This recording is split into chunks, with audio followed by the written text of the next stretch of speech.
Nah, untuk mengawali pembelajaran kita pada pagi hari ini, marilah kita berdoa terlebih dahulu. Berdoa mulai. Selesai. Siapa yang hadir pada hari ini? Ya, alhamdulillah semuanya hadir ya.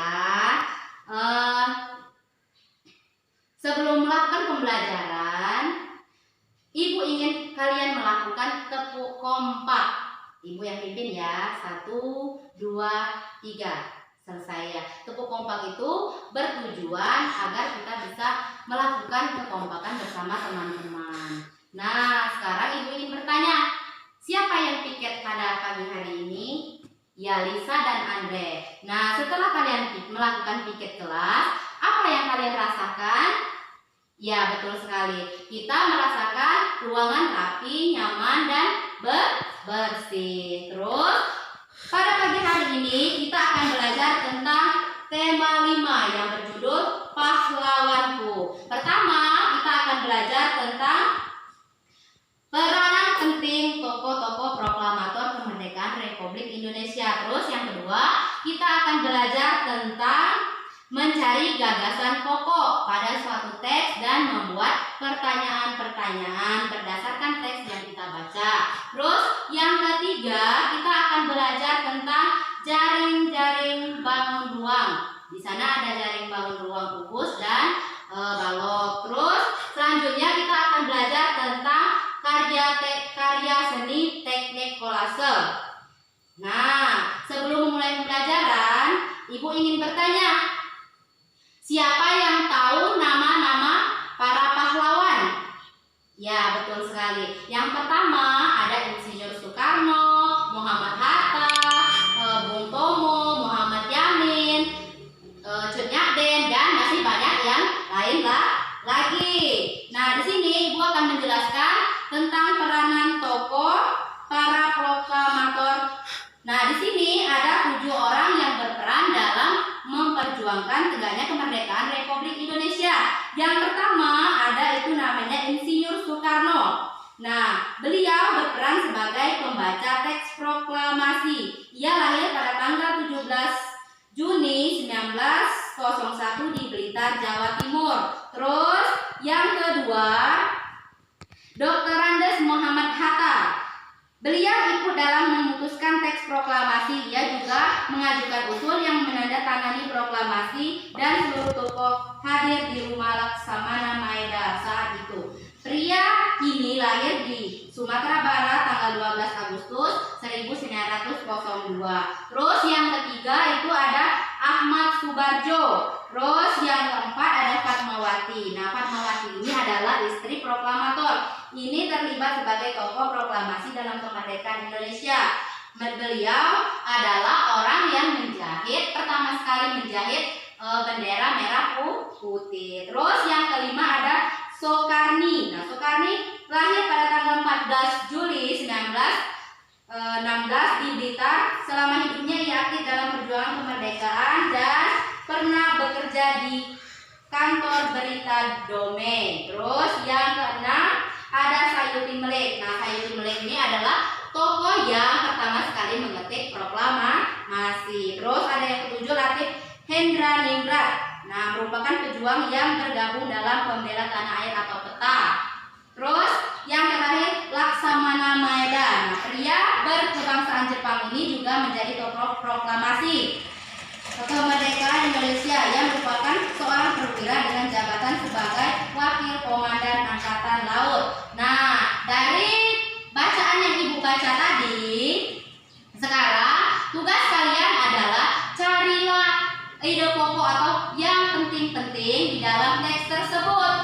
Nah, misalkan pada teks pertama, paragraf pertama tadi ada tentang Insinyur Soekarno. Nah, kalian cari hal penting apa saja yang terdapat pada paragraf tersebut.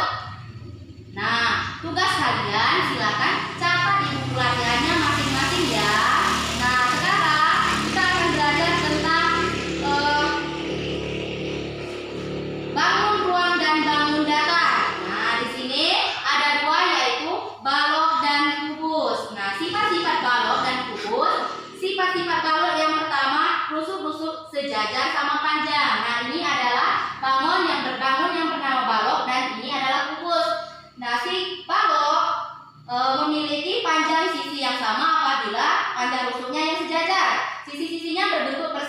panjang. Terus sisi-sisi yang berhadapan sama luasnya. Terus sekarang kita akan belajar tentang sifat-sifat kubus. Semua rusuknya sama panjang, semua sisinya berbentuk persegi, dan semua sisinya sama luasnya. Sekarang kita akan belajar tentang jaring-jaring balok dan kubus. Nah, jaring-jaring balok dan kubus, jika sebagian rusuk sebuah balok digunting sehingga menjadi suatu bangunan datar yang utuh, maka baku datar itu disebut jaring-jaring balok. Nah, sekarang tugas kalian adalah siapkan kertas karton yang telah kalian bawa dari rumah tadi. Kalian gambar jaring-jaring kubus, satu buah dan satu buah jaring-jaring balok. Sampai di sini paham kan? Ya. Nah, setelah kalian gambar di situ, kalian wajib mengguntingnya agar dia tampak berbentuk seperti jaring-jaring yang ada di buku ibu ini. Sekarang, kalau kalian sudah memahaminya, kita akan belajar tentang karya seni kolase. Nah, di sini karya seni kolase itu adalah teknik karya seni yang dibuat dengan cara menempel. Tadi kan kalian sudah ibu suruh menggambar jaring-jaring kubus. Nah, selanjutnya kalian silakan buat karya seni kolase dengan menggambar pemandangan, misalkan gunung atau bunga atau pohon. Nah, dengan karya teknik menempel. Apa saja bu bahan-bahannya? Bahan-bahan karya seni kolase ada dua. Yang pertama itu ada bahan alami dan yang kedua ada bahan buatan. Nah, yang pertama itu bahan alami. Apa saja yang bahan alami? Contohnya, ya benar sekali, ada biji-bijian seperti biji jagung, kacang hijau, terus daun kering. Nah, terus ada yang namanya bahan buatan. Apa saja bahan buatan? Nah, ada seperti manik-manik, terus apa lagi ya? Ayo bantu ibu sebutkan. Ya, betul sekali. Ada misalkan dari botol-botol bekas, bisa juga kita buat sebagai bahan-bahan karya teknik kolase. Nah, sampai di sini ada yang mau ditanyakan? Oh iya, tidak ada ya, bagus sekali. Nah, kalau tugas yang ibu berikan tadi sudah selesai, silakan kumpulkan kepada ketua kelas. Nanti bisa ibu nilai. Nah, sebelum mengakhiri pembelajaran, ibu ingin salah satu dari kalian menyimpulkan apa saja materi yang telah kita pelajari pada hari ini. Ya, silakan si Ani.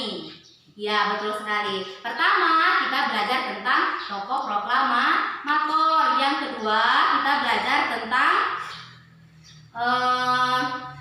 gagasan pokok. Terus yang ketiga, kita juga belajar tentang bangun ruang dan jaring-jaring bangun ruang. Yang terakhir kita belajar tentang karya teknik kolase.